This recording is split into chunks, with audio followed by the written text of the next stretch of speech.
आज की इस वीडियो में अपन लोग डिस्कस करने वाले हैं क्रेमर्स रूल। ठीक है, और इसको अपन थोड़ा क्वेश्चंस के थ्रू समझेंगे। इसमें बहुत लोगों को दिक्कत आती है और बहुत लोग इसे इसकी जो कंडीशन है उसे फार्मूला की तरह यूज़ कर लेते हैं। लाइक जनरली इसमें यही कंडीशंस होती हैं, इनको इसको ना एक फार्मूला याद कर लेते हैं, बस हो गया। तो उसको ना मैंने जस्ट अभी देखा था, कुछ एडवांस में क्वेश्चन आया था जो कि एग्जैक्टली ना इसके फील पे बेस्ड था कि आप कितना ढंग से इसको जो है समझ पा रहे हो। ठीक है, जस्ट फार्मूला रटा तो फिर शायद वो क्वेश्चन नहीं हो पाता, क्योंकि इसमें एक्चुअली ना फार्मूले की तरफ जो प्रोसेस होता है ना, उस प्रोसेस से रिलेटेड सवाल था वो। तो मैं इसका जो है आपको पूरा ग्राफिकल इंटरप्रिटेशन क्रेमर्स रूल का दूंगा, ताकि आपको फार्मूला याद ना करना पड़े, बल्कि आप एग्ज़ाम में खुद जज कर पाए कि यार हाँ यही होना चाहिए। वैसे याद है तो अच्छी बात है मेन सेंस के लिए, बट ठीक है, समझ रहे हो ना।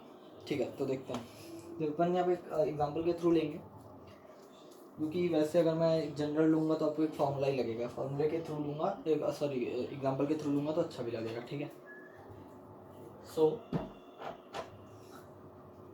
यहाँ पे तुम्हारे पास 3 इक्वेशंस दी हैं, इक्वेशन 1, इक्वेशन 2, इक्वेशन 3। ये के है, ठीक है, के यहाँ पे के एंड के।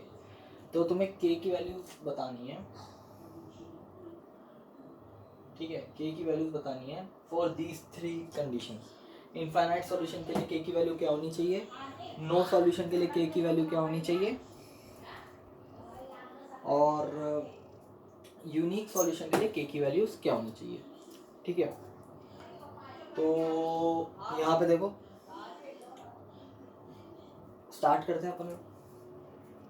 तो सबसे पहले तो इसको अपन कैसे रिप्रेजेंट करेंगे, इनको अपन रिप्रेजेंट करेंगे प्लेन्स से, या प्लेन्स की इक्वेशन से मैचिंग है। ठीक है, प्लेन्स की इक्वेशन भी ऐसी होती है, जो 3D में आपने प्लेन पढ़ा होगा तो उसकी भी इक्वेशन ऐसी होती है। तो यहाँ पे अगर मैं इसका नॉर्मल वेक्टर लिखूँ, इन तीनों का नॉर्मल वेक्टर लिखूँ तो क्या आएगा, के आई कैप प्लस जे कैप प्लस के कैप। इसका नॉर्मल वेक्टर क्या आएगा, आई कैप प्लस के जे कैप प्लस के कैप।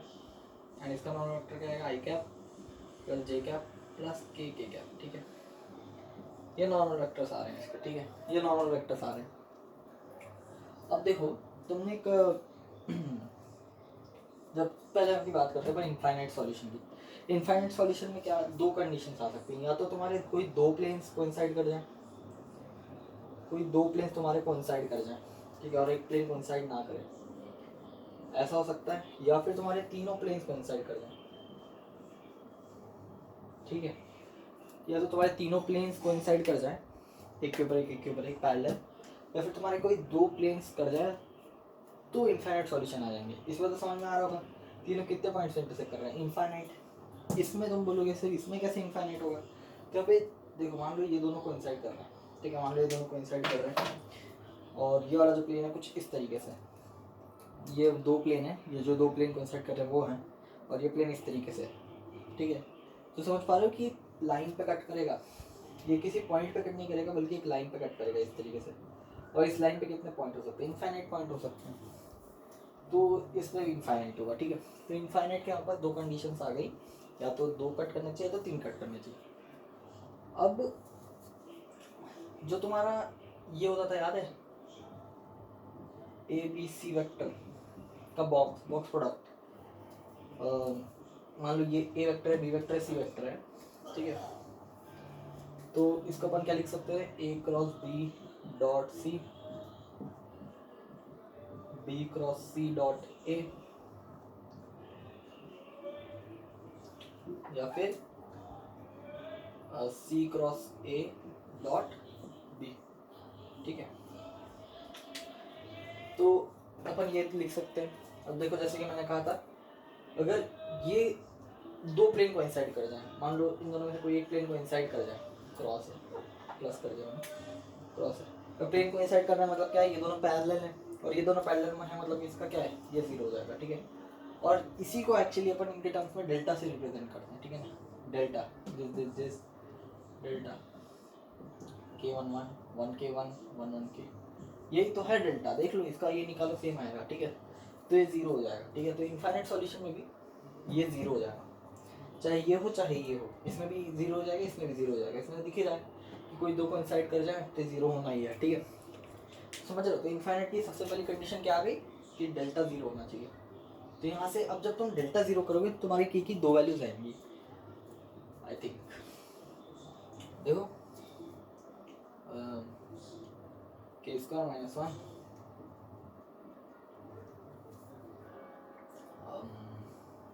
के minus one plus one minus k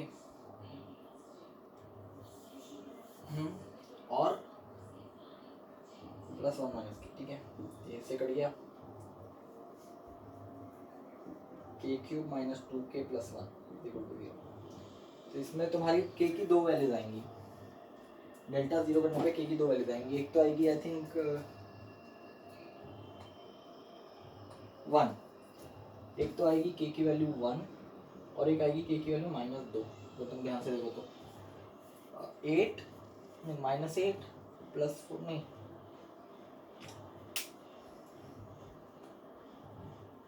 ठीक है,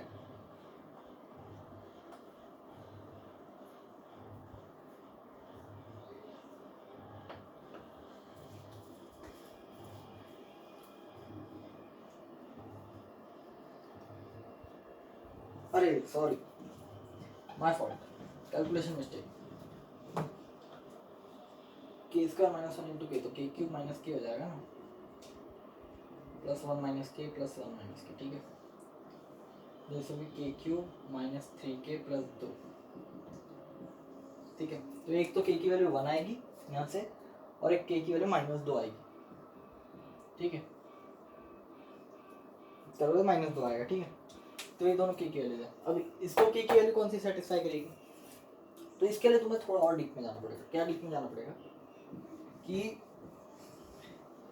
तुम इन तीनों इक्वेशन को मिला के ऐसा लिख सकते हो, delta into x y z is equal to one k square, ठीक है। मेन यहाँ से शुरू होते हैं ये तीनों, यहाँ तक आपने लिख दिया ना, बस ये खत्म तीनों क्वेश्चन। अब देखो इनफाइनाइट सॉल्यूशन हो या फिर तुम्हारा देखो, समझ रहे हो,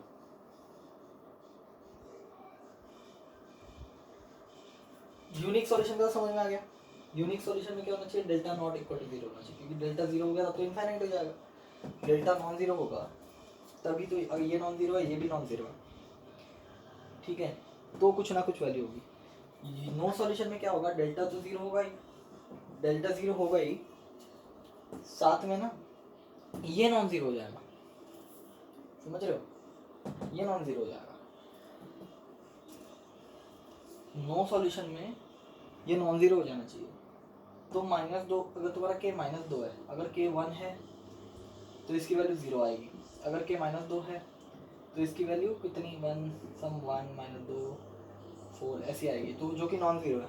तो इस साइड जीरो क्योंकि डेल्टा अपन ने जीरो लिया, और इस साइड नॉन जीरो, तो क्या सॉल्यूशन होगा, कुछ भी एक डालो कभी सेटिस्फाई नहीं करेगा, तो नो सॉल्यूशन, ठीक है। तो के की वैल्यू इतनी माइनस दो होनी चाहिए इसके केस में। इनफाइनाइट सॉल्यूशन के केस में ये भी जीरो, चाहे जो एक्स डालो, को जो है जो वाई डालो, चाहे जो जेड डालो, हमेशा सेटिस्फाई होगा क्योंकि दोनों साइड जीरो जीरो बन रहा है, तो के की वैल्यू वन हो जाएगी। यूनिक सॉल्यूशन में delta not equal to zero, तो k minus one, k one और माइनस दो नहीं होना चाहिए, ठीक है। बाकी हो गया। तो ये था क्रेमर्स रूल का एक बेसिक अंडरस्टैंडिंग। आप कभी भी इससे आप प्रोसीड, कभी भी क्वेश्चन है क्रेमर्स रूल पे ऐसे वाले, तो आप इससे प्रोसीड करो, ठीक है। आसानी से आप पता लगा पाओगे कि डेल्टा कब जीरो करना है, कब नॉन जीरो करना है, ठीक है। और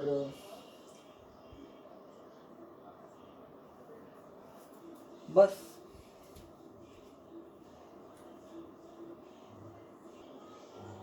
अच्छा, अगर नो सॉल्यूशन में अगर डाउट आ रहा है कि नो सॉल्यूशन में डेल्टा जीरो क्यों लिया, तो उसका भी बता देता हूँ। नो सॉल्यूशन में डेल्टा इसलिए जीरो लिया क्योंकि नो सॉल्यूशन इसमें पॉसिबल नहीं है।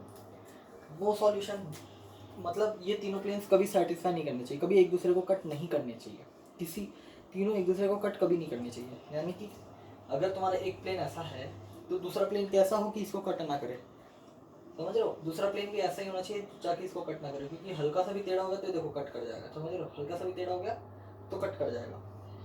तो नो सॉल्यूशन वाला केस सिर्फ इस केस में होगा, और इस केस में भी तो डेल्टा जीरो ही है, इस केस में भी तो डेल्टा जीरो ही है, ठीक है, जब तीनों कोप्लानर होते हैं, जब तीनों वेक्टर्स कोप्लानर होते हैं तो उनके उनके पाइरोपिपेट का वॉल्यूम कितना होता है, 0 होता है, समझ रहे हो? So that's for today guys.